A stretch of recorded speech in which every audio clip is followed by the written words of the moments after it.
Good evening, everyone. Welcome to the Astro Imaging channel. I'm Patrick Spencer. I'll be your host for tonight's show. We've got another great show for you tonight. Greg Turgeon is here with us, and he's going to talk about creating panoramas and mosaics using PTGui software. But before we get into Greg's presentation, I wanted to touch on just a couple of things about the upcoming schedule. First of all, next week, Michael Owen will be with us. He's going to present about planetary live stacking in SharpCap. And Michael is actually here with us tonight. We were doing some prep work for his presentation next week. And so, Michael, if you wouldn't mind, could you just maybe say just a few brief words, a very brief summary about what you'll be talking about next week? Sure. Basically, Dr. Glover and I, developer of SharpCap, have come up with a method for on-the-fly live stacking for planetary imaging and enhancement. So you can do all of your stacking, your wavelet and convolution sharpening, and your color correction, histogram stretch, all of that stuff on screen live while you're at the telescope. And it is immensely more enjoyable than noisy, blurry images that you would normally get. All right, well, that'll be great. And during the demonstration we saw during the pre-show meeting, it was very impressive. So I know we're all looking forward to seeing that next week. And then just to make sure everyone knows, after Michael's presentation next week, we'll then be off for the following 2 weeks for the holidays. So no show on December 24, which is Christmas Eve, or December 31, which is New Year's Eve. We'll be back then on January 7, and we've got a number of shows scheduled in January, although we do have an opening on January 14 at the moment. And then going into February, we've got some open dates as well. So, certainly if you've been thinking about presenting on the Astro Imaging channel, if you'd like to come on the show, or if you know someone who you think would be good to present on the show, just drop us a line, send us an email. You can contact us through our website, theastroimagingchannel.org, and we'll get you on the show. We also did set the date for the next TAIC workshop, which is going to be March 31. And so we're going to have some data. Eric was kind enough to provide some data of M101. So we'll get that posted on the website as quickly as we can to the workshop section, so you can download that and work it up, and then we'll get some folks on to show their processing techniques. Well, so that brings us then to tonight's presentation. And as I mentioned, Greg Turgeon is here, and he's going to talk about creating panoramas, and mosaics using PTGui. And I was excited when I saw that Greg planned to talk about PTGui, because we've had a number of shows about processing mosaics, but I don't believe we've ever had a show on PTGui. Greg is a really talented astrophotographer, as evidenced by his AstroBing portfolio, which I would encourage everyone to look at. And so I'm really excited to hear what Greg has to teach us tonight. So Greg, if you're ready, we can turn it over to you for your presentation. All right. Well, thank you very much. I'm going to just start by sharing my screen here.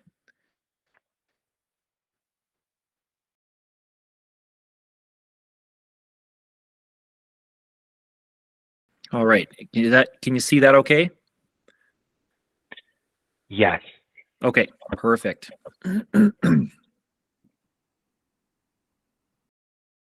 All right. Well, again, thanks for the opportunity to present this evening. Tim had reached out to me a little while ago to share some things, and so I had to kind of think a little bit about what I could share. I'd say most of my time is devoted to deep sky, as Patrick was mentioning. But in the last little while, I've had the opportunity to explore a little bit with mosaics and landscapes, and specifically in PTGui Pro. And so I was just going to share that. a little bit about myself first. So as I mentioned, I'm from Alberta, Canada, so up north there. I've been doing astrophotography now since about 2017. The story behind that was I had kind of always I had always been interested in space, but didn't dabble in the photography aspect of it. I had mentioned to my wife that I thought it would be a good idea to get a telescope, but didn't really have any plans to do it. She went ahead and purchased one for me from Costco, just a small Celestron telescope, which I was pretty excited about. And I quickly learned that I couldn't quite see the things that I had seen pictures of through that telescope. And that ball started rolling, and it didn't take too long before I owned my own setup for photography, and also down in Chile, which I'll talk about. I've been married now for about 17 years, 5 kids. The oldest is 14, all the way down to 2. That's my 2-year-old there, playing with the equipment there a little bit that I had out. My day job, I practice as a general dentist in Lethbridge, Alberta. So for those of you who are wondering where I'm at, just north of Montana there. I actually recently moved about a year and a half ago. I was living about 10 hours north of that location, working at an office. And when I decided it was time to move, I won't lie, one of the biggest things that influenced where I wanted to go was my ability to have some skies. Luckily, I found an office that was going to fit quite well that I bought into, just about 30 minutes north in Lethbridge there. You can see that city here, but I live in a small town, about 2,500 people, called McGrath, which is right where that star is. And so as you can see there, I've got decently dark skies everywhere except for the light bubble north by Lethbridge, but much better than what I used to live in. I'd say the only downfall here is that I'm just off the Rockies. So when it comes to planetary and stuff like that, I haven't gotten into it because the seeing conditions here, typically when it's clear, are not that good. So a little bit more about myself, the equipment that I'm using. In my backyard, I keep it fairly simple. Right now I have an AM5 mount, which I find quite easy to use and really do love it. I previously had an Orion Atlas Pro, which works really good, quite a bit heavier. And when I would want to travel, which I had done in the past, lugging that thing down to Arizona or other areas for skies, the AM5 is quite a bit easier, especially since, as you can see there, I'm not shooting with any super large focal lengths from my backyard, keeping it fairly small. Color camera, the 2600 ASI. I used to run a mono in my backyard. Since I've moved down here, I still have one, but I've done a lot of one-shot color, just because of the conditions of my skies and for simplicity when I get so few clear nights, it seems here. In March of 2020, I had a system sent down to OBSTEC, which is down in Chile. Now, as you all know, March 2020 was an interesting month. I wasn't able, my plan was to get down there, but luckily I tend to procrastinate a lot, so I hadn't even booked a plane ticket yet. But I wasn't able to get down to OBSTEC to set the to take part in setting it up. Luckily, I had some help from Tolga and the guys from OBSTEC, and we were able to actually set that up without too many issues. It's a Planewave CDK 17. I recently changed the camera. I had a Finger Lake, an FLI 16803, but I have no idea what happened, but some moisture got into it somehow and blew the board in it. And I put a QHY 600 on down there, 10 micron GM3000 mount that I'm running. So here's just a couple pictures if you're interested of the of the scope down there at OBSTech. This right here, riding on top piggyback, is a setup that I'll talk about that Casey Good and he came down with me in August, and we put that on top of the plane wave just for fun. So it's running a 2600 color as well, just a 70mm scope with Pegasus power box with Nina. We were limited because I didn't want the small scope to be taking charge of the larger one, obviously. So basically, what all that I'm doing with that is I'm shooting whatever the 17 is shooting. All it's doing is autofocusing and running exposures. We lose some subs depending on what the 17 is doing, if it's moving or whatnot. But for the most part, it does decently well. You can see a picture on the left there of from that scope. Just a little bit more. So, I had the chance this August to finally go down and see my scope in person. It's a little tough with work and 5 kids to get away that far. But it was a really good opportunity. I don't know if any of you have been down there. This is Valle de la Luna, the Moon Valley, which is not too far from there. It's a little bit of a plane ride, but we went down there with Matt, Diedrich, and took some photos there. This shot was taken just a DSLR tripod. The last night we hiked down into that area and took some photos. This is that same area during the day and that same rock structure there. It was actually quite a hike to get. This doesn't look that intimidating on here on the right, but it's steeper than it looks, but it's really deep sand, and hiking down there in the middle of the night with some equipment and hiking up really takes it out of you. But it was my last night, so I figured we might as well get everything we could out of the trip here. When we went down to, here's one of the observatories there at OBSTech. As you can see, a lot of those really nice scopes there. I slept in a sea can they have made for people that stay there, which was actually amazing. Here's the view from the front of that, and it's right at the foot of these observatories. And so it's got a bed and a desk, air conditioning. So they have it set up for you quite nicely there.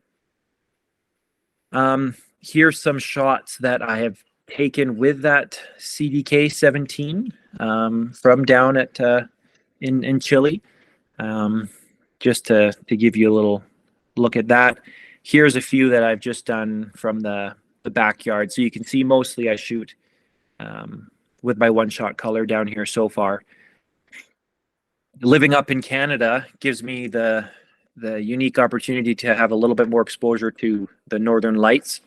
And as you know, with solar maximum approaching in here, it seems to be getting better and better, at least when it's clear. This one on the left here is one that I actually had taken when I was up north in Grand Prairie. Pretty good storm. And on the right here, one taken down here. I actually had no idea that it was going on. A neighbor stopped by and said, "Holy, have you looked outside?" And I ran out there and quickly grabbed my camera to take some pictures. I think I caught Andromeda there in that one on one shot there, as you can see. So with just a quick note on the northern lights here. Normally, I would never try to shoot them in any type of mosaic. This one, however, spanned quite large, and it was sitting there for quite a while, fairly stable. I wanted to really try to capture the whole horizon with those northern lights showing, as you can see here. And I'll go later into PTGui, but I had taken roughly 6 shots to try to fit this all in. The difficulty with northern lights, as you would imagine, is that it'd be trying to kind of take a mosaic of clouds where it's constantly moving. And so you can see it's not absolutely perfect, but it did blend it fairly well. Here's kind of the shots I'll be getting a little bit more into.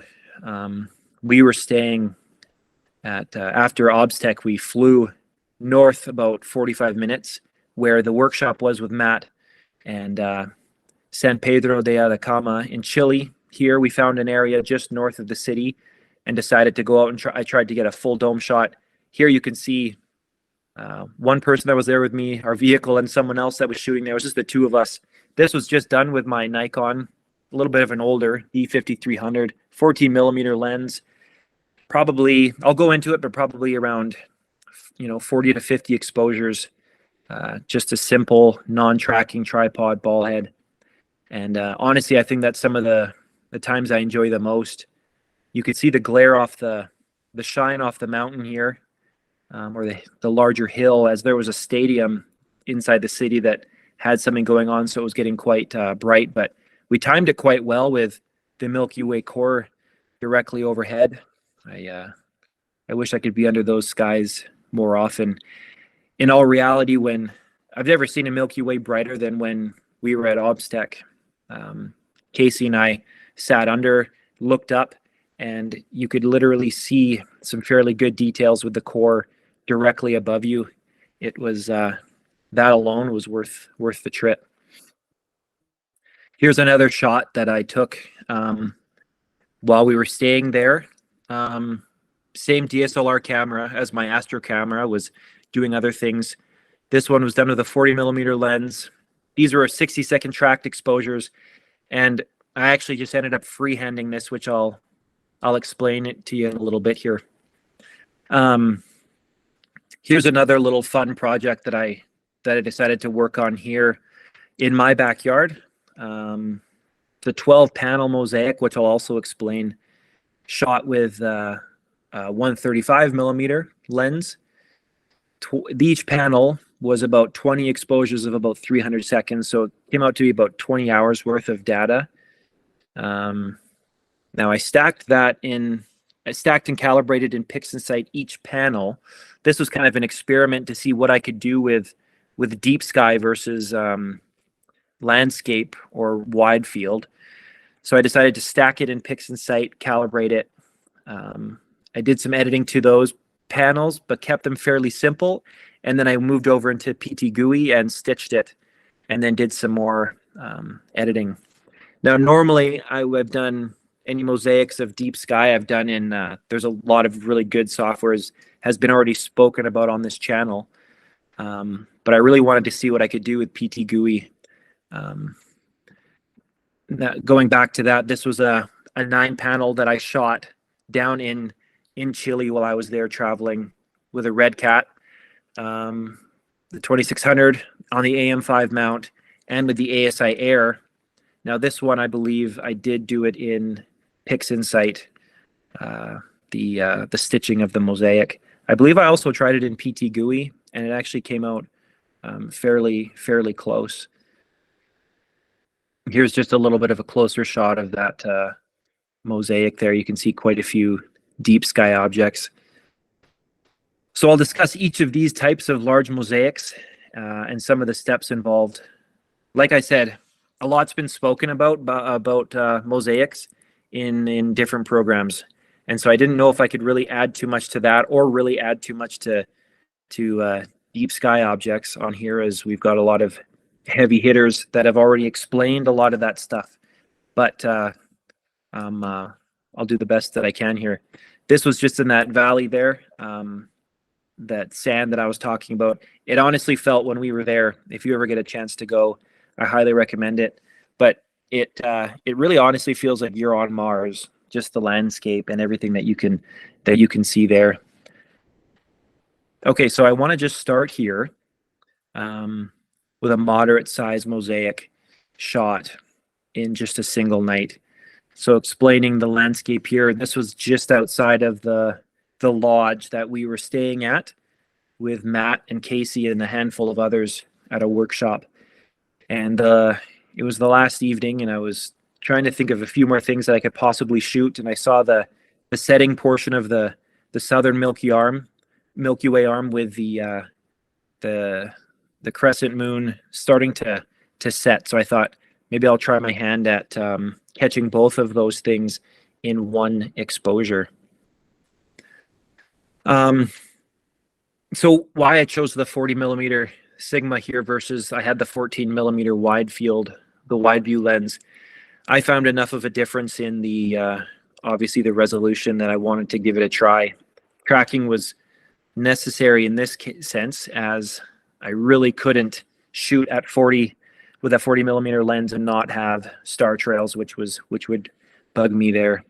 But really nothing too fancy to create a nice landscape photo like this.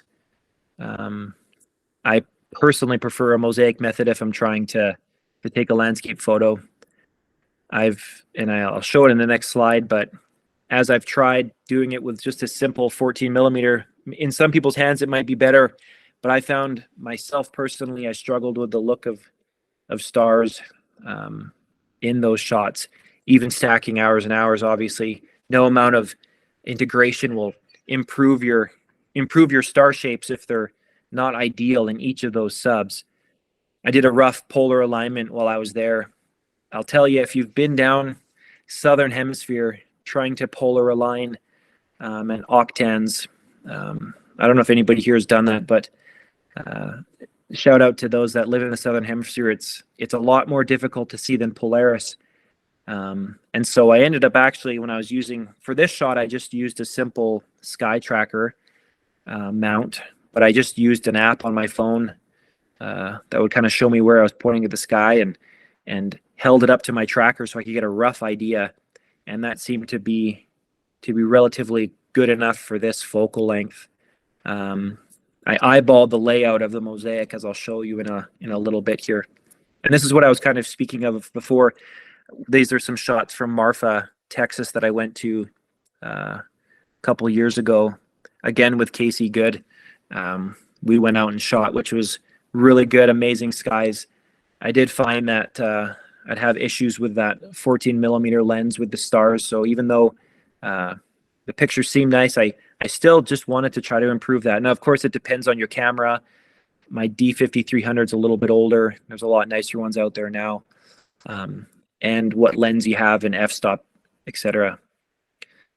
Now, some challenges with shooting a mosaic like this would be, obviously, if you've done landscape photography, Astro, a non-tracked foreground and a tracked sky while creating a smooth transition. Here, what I did is I actually, when I shot the panels for the ground, I decided to just not track and shoot those, and then track the sky, and kind of just blended the two. You can do that fairly, there's a lot of tutorials how to do that in Photoshop. Now, one thing I'll say, if you're deciding to spend more time on a landscape astro photo, you really have to be careful about dealing with small changes in the sky horizon relationship. As the night progresses, things move a lot quicker than you think. So as you come around back to a certain area, certain objects have moved quite a bit, which isn't too big of a deal in the sky itself, as the software will take care of that. But as you try to match the sky with the ground, things are going to change quite drastically. Another challenge is that instead of maybe 30 seconds of shooting, it'll take you 30 seconds by how many panels you're shooting. So this picture was about 30 seconds per shot. I think I took about 28 or 30 panels, 15 minutes of actual time standing there, plus moving my camera, setting up, taking down, etc. Another thing too to be aware of when you're doing these larger mosaics, especially if you're traveling and you don't have the chance to go back, is making sure you're not missing a portion of the sky. And so shooting more is always beneficial. So here's a rough idea of what I was trying to do when I shot that mosaic. As you can see here, one of the things I may have wanted to improve on is shooting these vertically versus horizontally so that I could more easily connect the sky in the foreground. But this just gives you a rough idea. I remember starting to do these at first, being thrown off a little bit by the white balance, the color balance that I was seeing in my viewfinder. But obviously, in post-processing, you can change that fairly easily to match things up. Some more tips for shooting a larger DSLR mosaic like this. You know, you might not be paying attention too much as to what's going on, but watching for any background changes like car headlights. There was one area in one of those, in that full sky shot that I showed you earlier, it wasn't actually, it was right off from a highway. And so every so often we'd have a car go by, and which doesn't make for a bad photo if it's not shining directly in your lens. But if you have one panel that has brake lights or headlights and the next one doesn't, it can make it hard to blend. Satellites and planes obviously can be easily removed. Try to give yourself about at least 30% overlap. More is better. It can get quite difficult to try to stitch those together in PTGui if you have less than that. In this case, what I was doing was just go for it, freehand method of tracing the sky in my mosaic. Obviously, trying to find an identifiable structure in your viewfinder to give you a reference as to how much you're moving. Now, there are a little bit more sophisticated methods, and I know there's a one that will actually, Matt had it when we were down there, motorized, that'll just do the whole thing for you, which is great. I don't have one of those yet. Or also there's a move, shoot, move type of apparatus that shows you roughly how much you've moved, and those I recommend just so you could have an idea and make sure you keep track of where you are. I prefer to shoot the entire horizon first, as to catch as things move quite quickly on the horizon, so you can get that. Also shoot more foreground and sky than you think, as a lot of it ends up having to be cut off. So here's a sub from, or a panel from that shot that I did. And I remember not sure what that was quite at first, but obviously it looks like some Starlink satellites or something like that, that was moving through the sky. Thought that was pretty interesting to see. It was quite low, as you can see. It was right by the moon there, but slowly faded out. But I was able to catch that in in this circumstance. I thought it was pretty neat.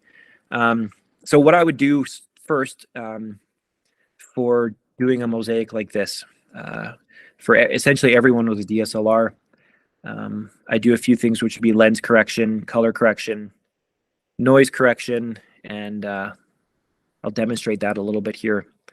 We'll be getting into PTGui right away, but I need to do these steps first before I can even load those up. So I chose to use Lightroom Classic here, a little bit more versatile. I'll load all the photos up into Lightroom, make an edit to it.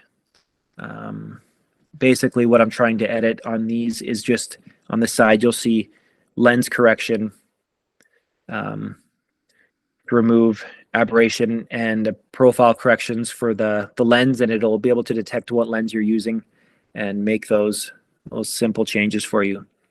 So here's the original shot.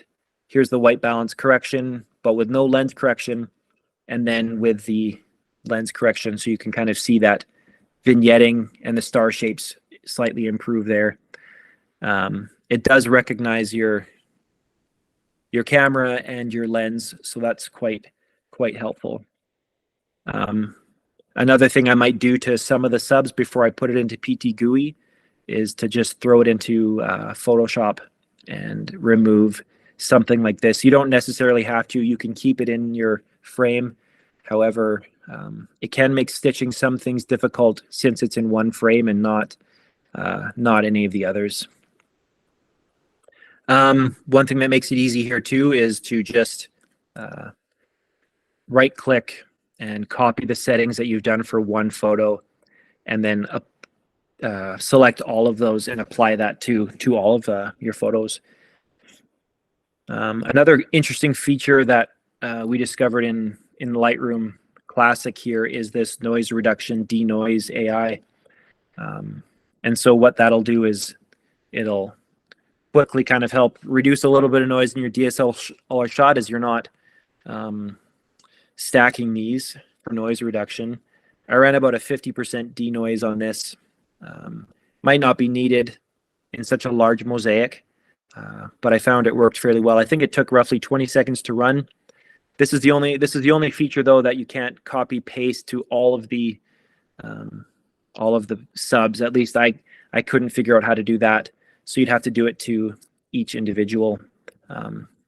Okay, so jumping into PTGui Pro here, there's a couple different versions. I recommend the Pro as it's more a little bit more versatile and you can tend to do more. There is a cost to it. I put this in US dollars as it came up in mine in Canadian dollars, which is even worse, unfortunately. But about $400 for that personal license. So you would take all those images and you get a simple first window here in PTGui. Right here, you would Greg? just, yes. There's a question before you get into PTGui. Yep. Let's read it off. Would a Nikon 7200 with a fixed 1.8 f/35 millimeter work for what you're doing? Yeah, I believe it would, as far as I know. Okay. And not a question, but sometimes if you're showing something on the screen where the print is really small, it might be difficult to see online. Okay. So just read it off. That'll probably be best. Sounds good. Thank you very much.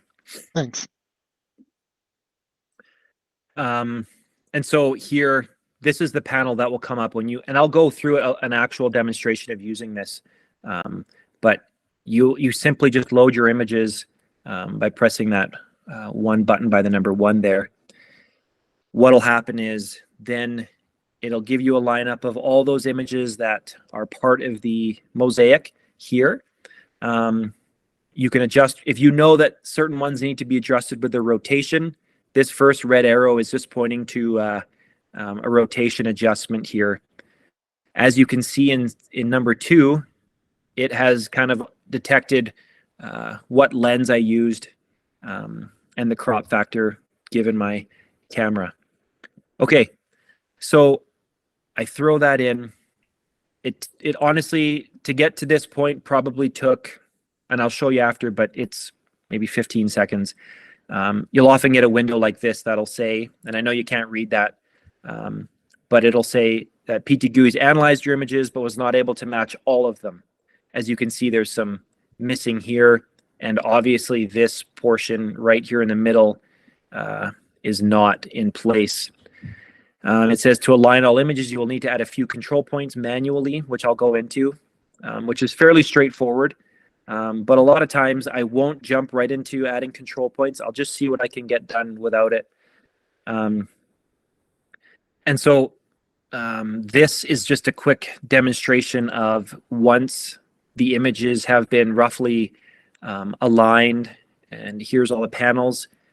This is showing an unblended panorama with the seams, as you can see here. So at first glance, it doesn't look good. It honestly kind of looks like a camouflage pattern on it.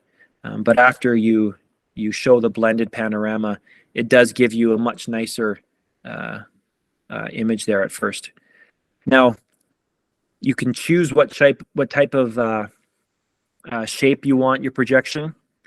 And I'll demonstrate that as well. You can actually grab this image and move it around. But you just have to be careful because the stars in the corners of your image, as you've worked hard to try to make sure that they look good, as the software stretches, it's going to try to compensate and it's going to start to kind of elongate things around the edges. That's another if you get into using PTGui and mosaics, that's another good reason to well overshoot so that you can get rid of any of those distortions in the corners. Once the mosaic's roughly how you want it, you're gonna save it, and I'll show you how to do that. And you're gonna bring it into Photoshop, crop it, and start editing. Now you can see there's some areas here that obviously if I wanted to keep it at this crop, I am deficient in a couple of these spots. I could have cropped in a little bit more. I didn't want to get too close to the moon there, so I decided to keep it at that. I'm going to show just a quick idea of how you might do that in Photoshop here. Okay, so this is the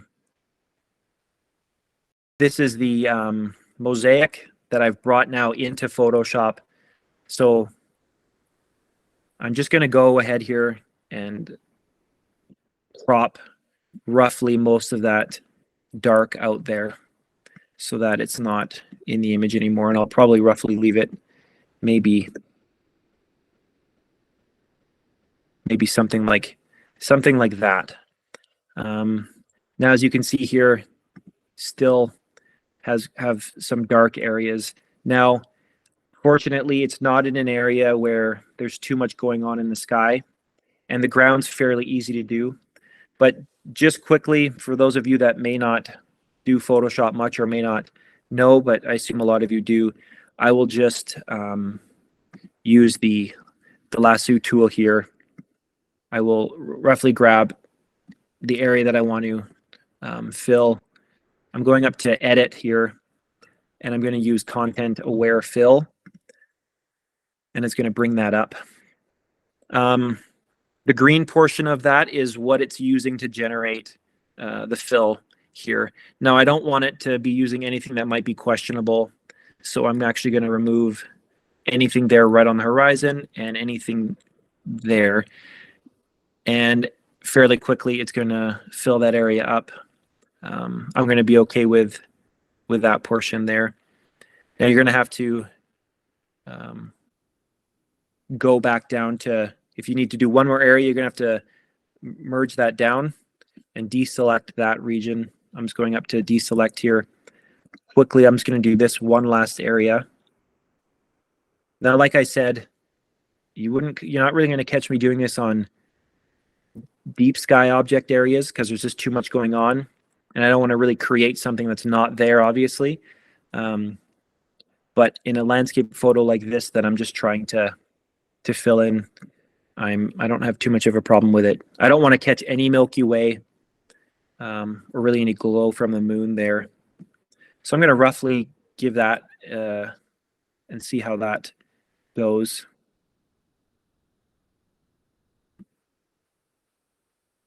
So looks like I did a fairly decent job doing that. And then I'm just going to press. So that's just an idea of how you might, after using, because that's often the case in PTGui, is that you might have some areas that you do need to fill as the software stretches it out. So that that's just one simple way that you can do that, and it creates a fairly good fill there.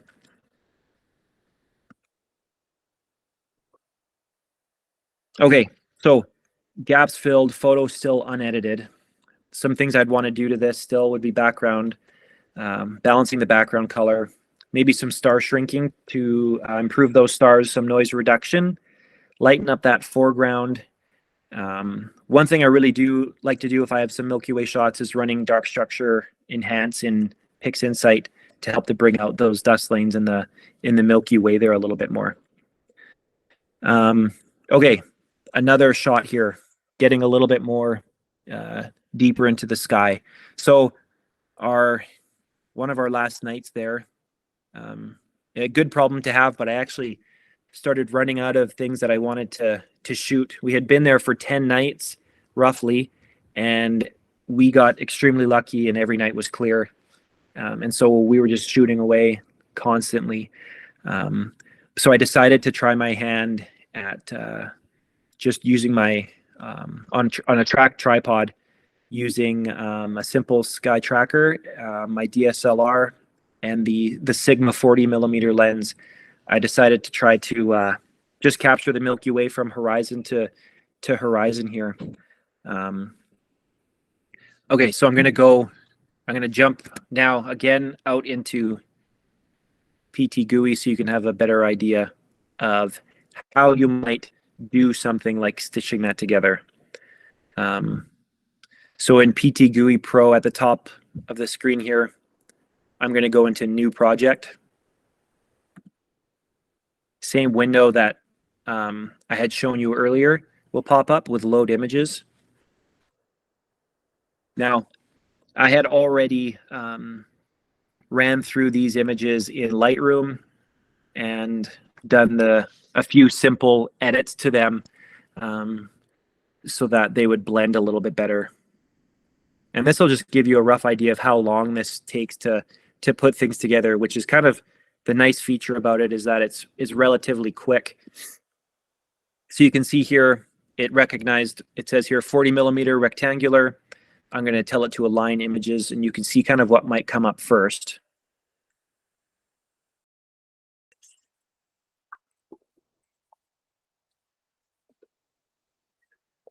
Okay, don't be too scared if you see something like this first. That seems like it made a complete mistake, although it really didn't. Same thing here. It's almost always, unless it's perfectly matched things, it's going to tell you, do you want to add control points? Now, control points, what those are there's, as you can guess, there's points between adjacent images that are fixed points between those two, and so that those are where they can connect to each other. I'm going to say no. Okay, so now what you can do is you can actually drag this image and stretch this down roughly more to what it should look like. And I'm going to just try to make that a little bit bigger because I can only imagine it's really hard to see. Now remember, this was only shot with 1 minute subs per panel. And these are really not stretched, unedited. I just love the fact that relatively small stars. Now, a couple things will jump out at you first here. One is that I'm missing some data here and here. Now, I actually think I did take that, but what's happened, unfortunately, is that a lot of, like, I had an external hard drive that for some reason crashed, and a lot of my data that was on it, and I couldn't get back. However, I had downloaded it onto another hard drive that Casey has, and so I've been bugging him constantly the last little while to get some of that data. So this is kind of what I could gather. Now, I'm just going to run through this because it seems like a lot's going on here, but it's a fairly straightforward interface here. So this is showing all the panels together. On this top left portion right here, you're going to see to edit individual images, and you're going to see edit panorama and center panorama. If I click on edit individual images, so now this is going to show me every panel that I've used and where it's located in the mosaic. Now, obviously another issue, you can see that this center portion doesn't fit. Now, if I click through, you can quickly identify where those panels are located in your mosaic. Panel 1 seems to be the issue. I can right click for now and ask it to exclude it from the panorama. And if I go back now to edit panorama, now you can see that for the most part, it did stitch it together fairly well. There's different ways that you can portray your mosaic here. Projections. You can either do it up here or right here. Now, given that I just did a straight shot of the sky and I'm not trying to really catch to do anything else with the foreground here. Now I know you won't be able to read this. This says equirectangular here. There's rectilinear, cylindrical, circular fisheye, all the way, and then there's also something else I'll get into, which is spherical, little planet. Those you can play with, and really there's no harm in trying different settings here to see what does what. Some of them might act quite weird, but you can move this around and see what you can do with it. Now, looking around here, I just kind of searched through to see if there's any panels that seem obviously out of place. But for the most part, a lot of them look fairly well placed here. So you can do it that way. That one might be, oh, that one actually, no, I think that one might be off as well, if you can see differences in what the stars look like. Now, say you've got this looking roughly what you want it to look like. There's a few more options. I'll go around some editing options just on the side here. And so blending here, you can have it compensate for different exposure types. So of the different shots, you can allow it to find an optimum seam between the panels or not. You can have it fill holes, which if it's a small hole, that's fine. But if I click it, you'll see that it'll fill every hole. And obviously that's not what we're looking for there. You can do some tone mapping. The auto boost and reduce like a compression works fairly well to kind of try to bring out that core, but you don't want to overdo it too much.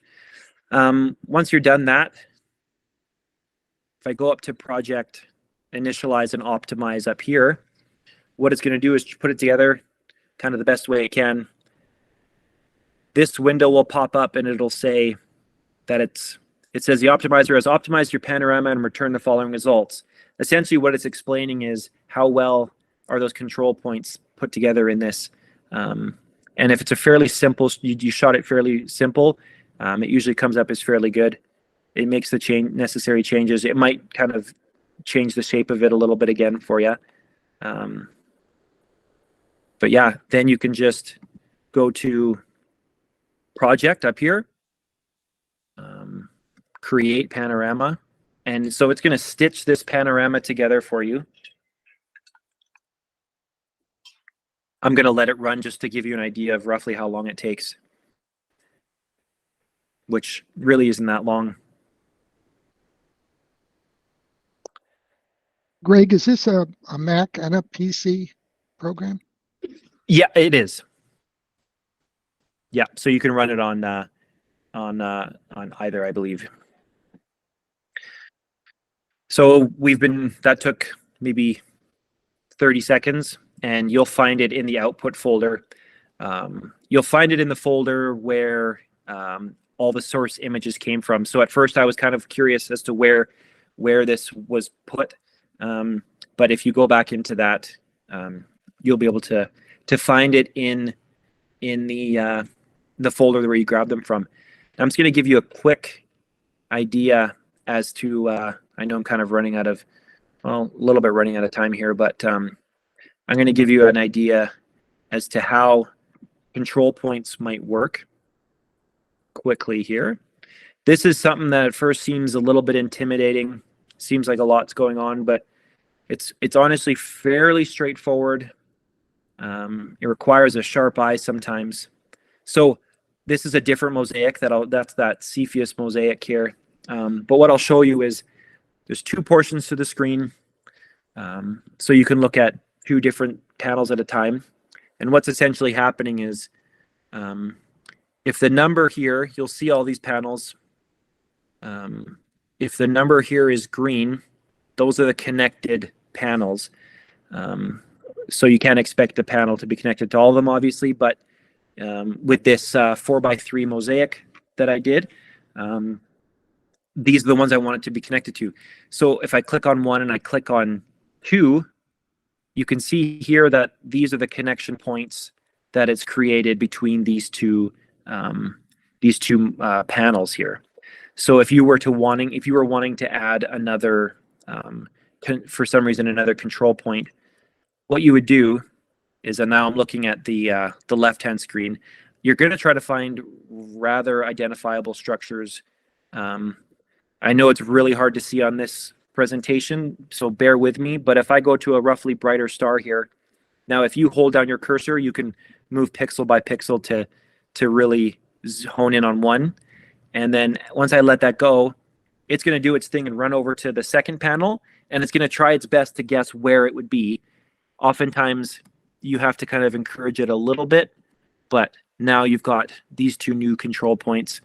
And that's basically all you do is you run through and you make sure that there's some sort of a connection between all those panels. It can get a little bit trickier when you're doing deep sky like this, but it doesn't take too long, to be honest, and it seems to work. It seems to work fairly well. Now I'm going to just jump back in. I want to just the tail end here. This is what Casey Good and I were working on in Chile. We got ambitious and decided to set up 2 rigs, and I'll show you in the next picture. 135 millimeter, doing as much of the core as we possibly could.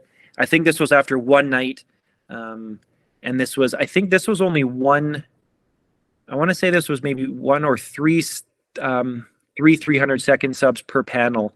And I tried it in PTGui to see how the stitching was working, and it was coming together fairly well, especially for a mosaic this large. We tried Astro pixel processor to do something quite large, and that it does work well for some mosaics. I'm not extremely well versed in that, but it tended to struggle when it got that much data and took a really, really long time. Here's a picture of us there. Obstec guys graciously gave us some reclining chairs, but you can see our essentially identical rigs shooting this mosaic, which we still haven't finished because it's a lot of work.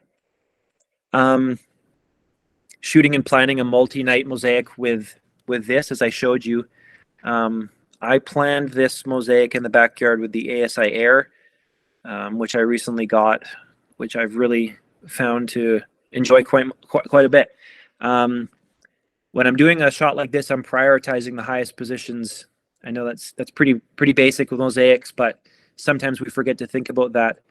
You know, you might let the software run and it's shooting the lowest portion panels first, but trying to take advantage of that, the greater height in the sky, avoiding like light sources or light pollution that you might see so that you can better seamlessly put those panels together.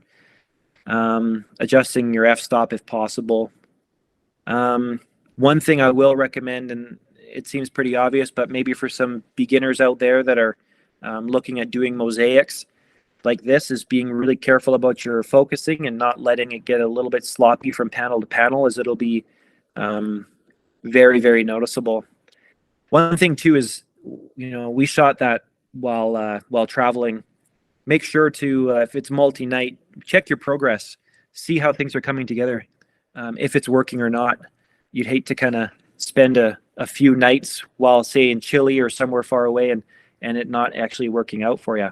So here's just a quick shot of how I was planning some mosaics in the ASI Air, and on the bottom here, just it gives you to show which panels you want to shoot first and prioritizing that horizon by moving it forward or backwards. Okay, so editing a mosaic with a 135.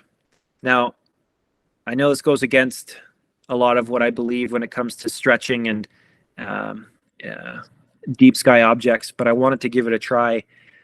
So I simply just, for each panel, with this mosaic here in the background, I cropped them, whatever needed to be done. I ran DBE in PixInsight to balance the background out, neutralize the background, color calibration, and a simple screen transfer function stretch on each, just so I could keep them relatively the same.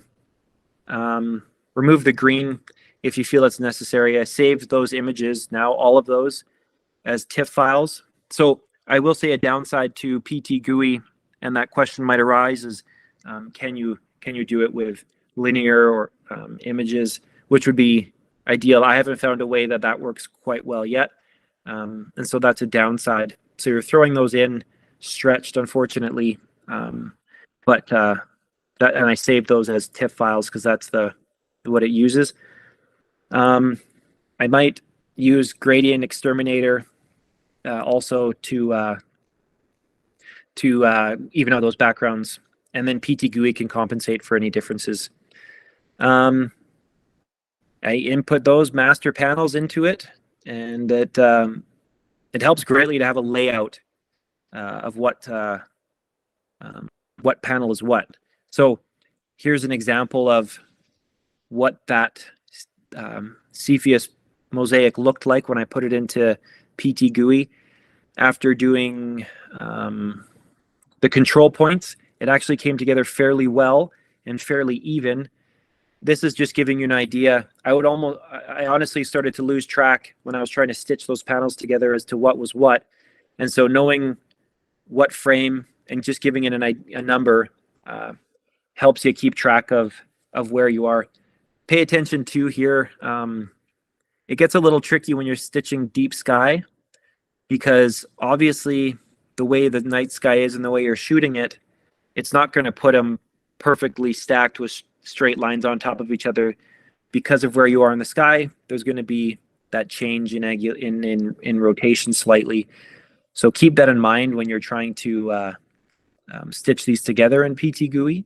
You won't be able to, overlap a perfect portion of each of those panels. This arrow is just talking about the projection, so you can change your projection type in PTGui. For something like a deep sky mosaic, you're pretty much going to want to stay rectilinear and not adjust the shapes of those at all. Once you're satisfied, again, I'm just saying initialize and optimize, and it'll create that stitch here. Again, you may get this window popping up here that it's run the optimizer, and it might say that it's bad, or it might say that it's very good. In all reality, it might not matter too much. Just take a look and see what it looks like. If it's really bad and it can't stitch, you need some more control points on that. Create your panorama. Again, 15, maybe 30 seconds to put that together. I then took that into Photoshop to, you could also do it in, obviously in PixInsight, but crop that with deep sky. Like I mentioned before, I'm really not going to be filling gaps with that. I'm not going to try to make up what's there, since there's so much going on, obviously, and I'm not going to create something that's not there. However, you might be forced with super small areas like this, and I think we can all agree that that's not too large of a deal. And so just using Photoshop, kind of adjust that slightly.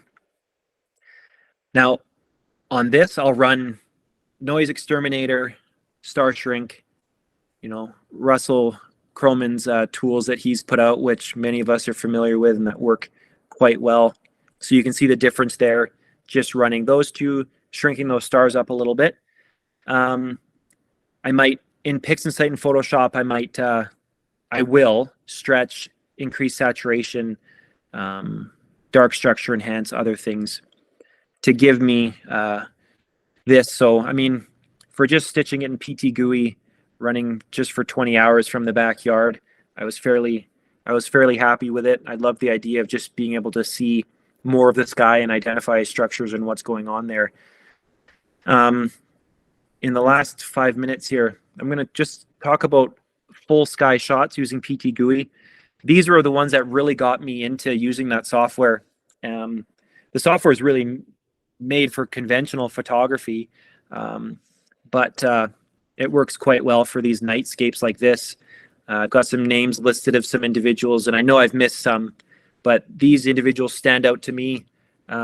Miguel Claro and Jakob Sanner and Benjamin Barakat and Bailey Farley, some guys on Instagram and that have pushed the landscape photography and things like that. I know even Miguel, he does these full domes a lot, and he even showed me that you can turn these full dome shots into a virtual reality simulation, which that's kind of deep into it, but I have done that before. If you ask me now how I did it, I'm going to have to go back because I can't remember. It's been a while, but it's possible. And so if you have a VR headset, you can literally put yourself back into this scenario and look at the stars. If you look at Miguel's Instagram page, he has demonstrated that. And I think that's something that's just mind-blowing. So typically I'll take between 40 and 70 shots. With this one here, this was done again with that 14mm lens, not tracked. You often end up using less shots, but I would recommend taking more so you can throw away some.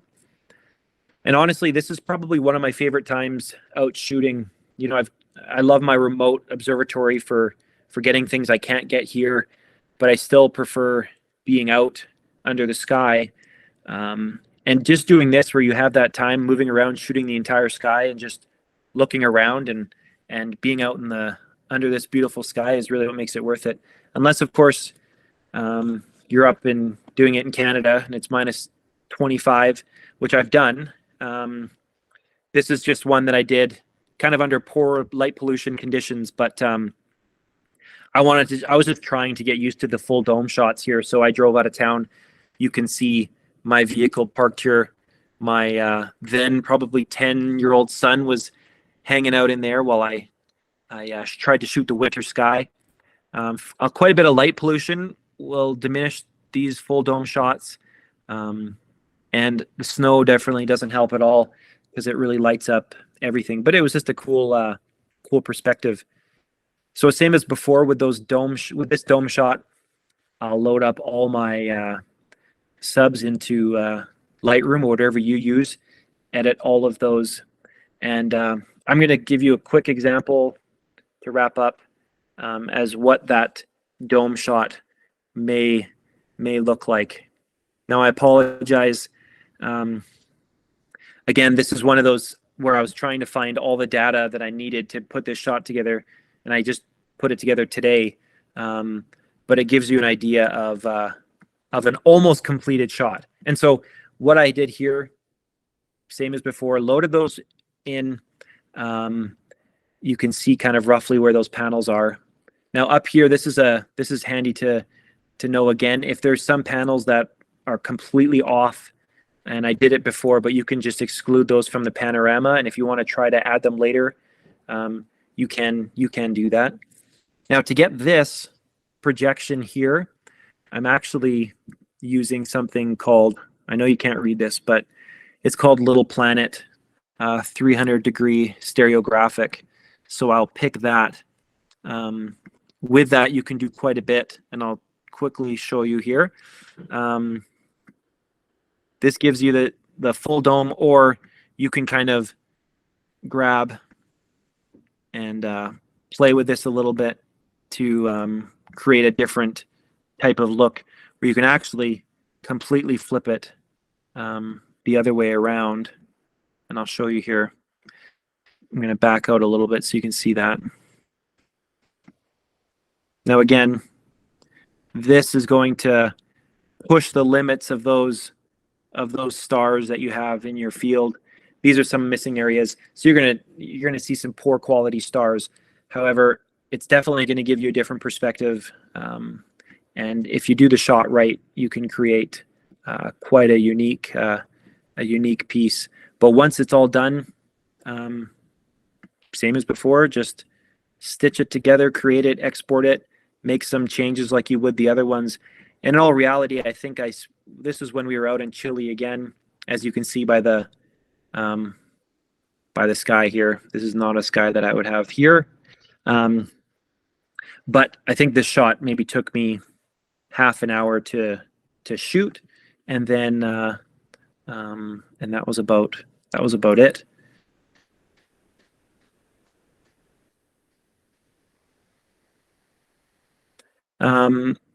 Yeah, and of course, there's some other tools that you can use in that, as I discussed already, to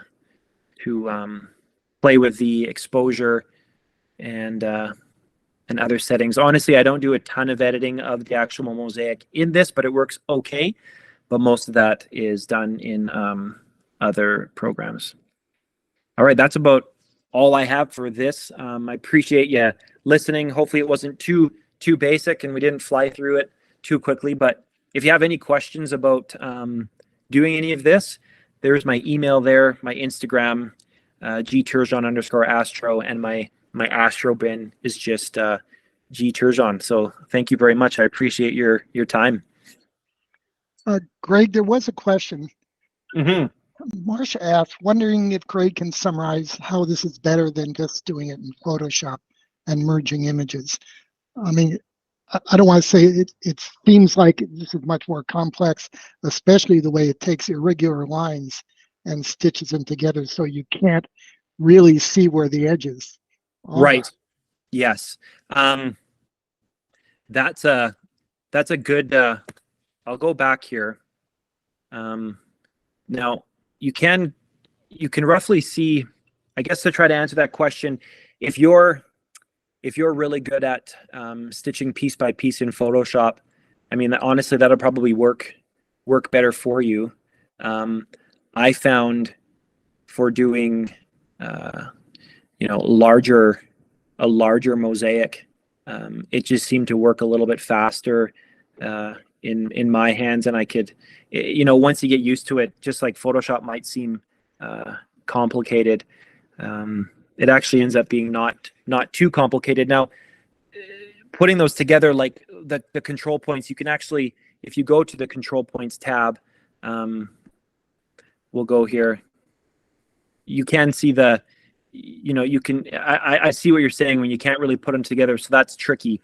I think it's just kind of getting used to it. But for putting together a quick, large mosaic, especially the full dome, I think that's what it's made ideally for, or the larger ones.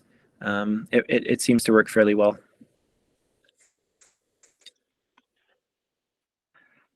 I don't see any more questions online, Patrick. Any in the room?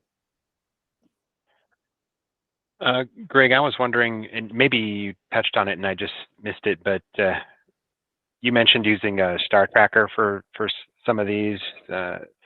What are you using? Just like the Skyguider Pro Ioptron, Yeah, or that's exactly what I was using. So for the larger, the DSLR mosaics, I was just using that. I just brought that small, lightweight in the field with me.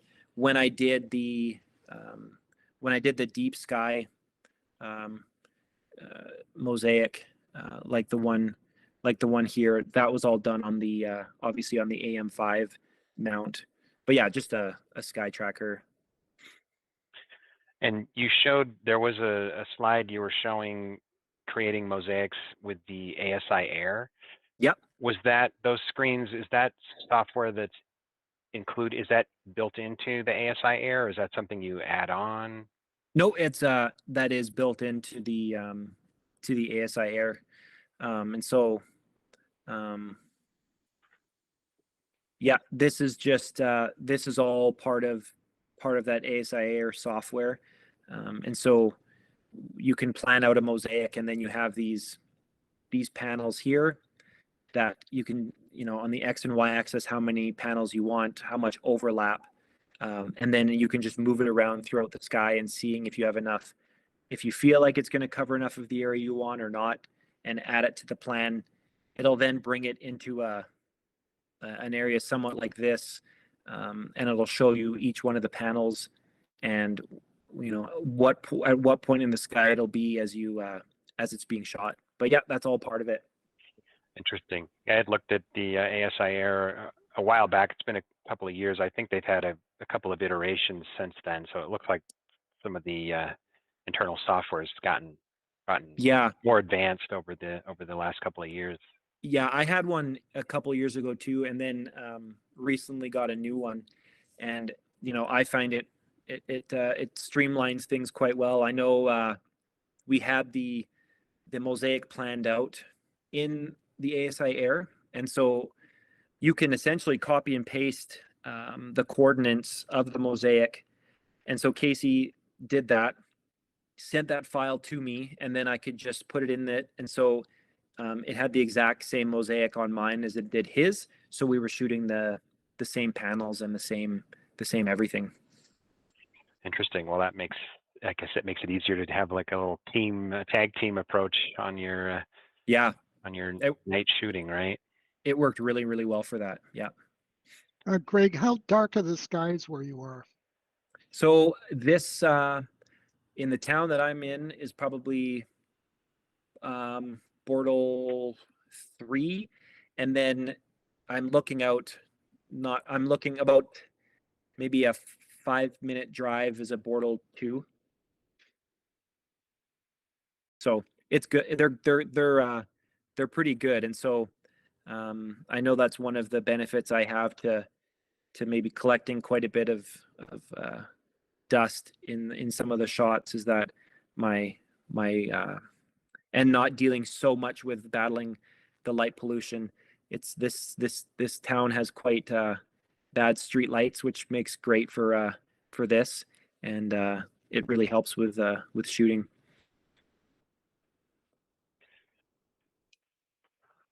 All right. Well, Greg, your presentation was fascinating, and I think you did a nice job of showing that PTGui really is a powerful tool for creating, particularly the nightscape panoramas. And as you touched on, you can do panoramas in Lightroom and Photoshop, and those can work well. But you know, if you're really serious about especially like a multi-row pano, things that you're doing, you really can't beat PTGui, and particularly as we saw in just the way it can do such a nice job of blending the panels together, so you don't see those seams where a lot of times if you're trying to do a pano, put it together in Lightroom or Photoshop, you just can't get rid of those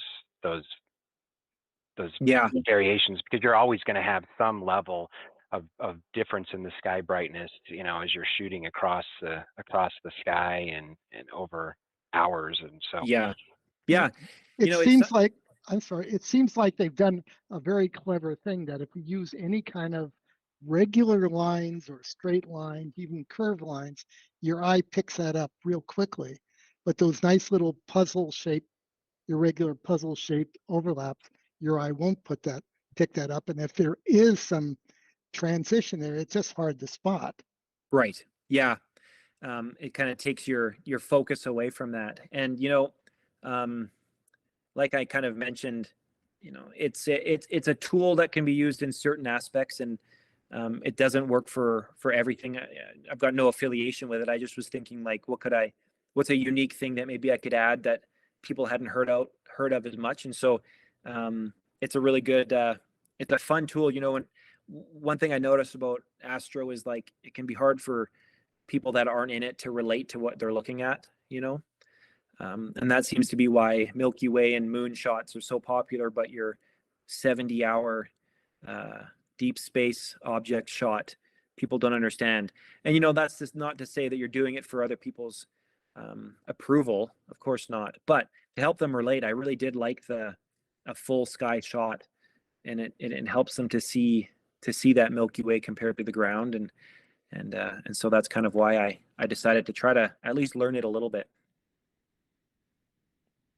yeah, definitely a good tool, and it is unique. And yeah, I think you mentioned too, of course it was developed for daytime photography and big complex panoramas, which it does a really good job with. So but it's neat to port it over into what we do as well. So Yeah, absolutely. And Greg, after the show, we usually continue on, have a little chat. So Okay. you're welcome to say, Michael, if you're still with us, you're certainly welcome to say. I have a couple of questions for you as well. Okay. All right. still Well, here. looks like we did get all the questions in the chat, and I think we can sign off now. So thanks again, Greg, for your presentation. You're Molly, welcome. Thank can you. take us out. All right. Good night, everybody. Good night, everyone. Good night. Be sure to come next week. Yeah. Good night.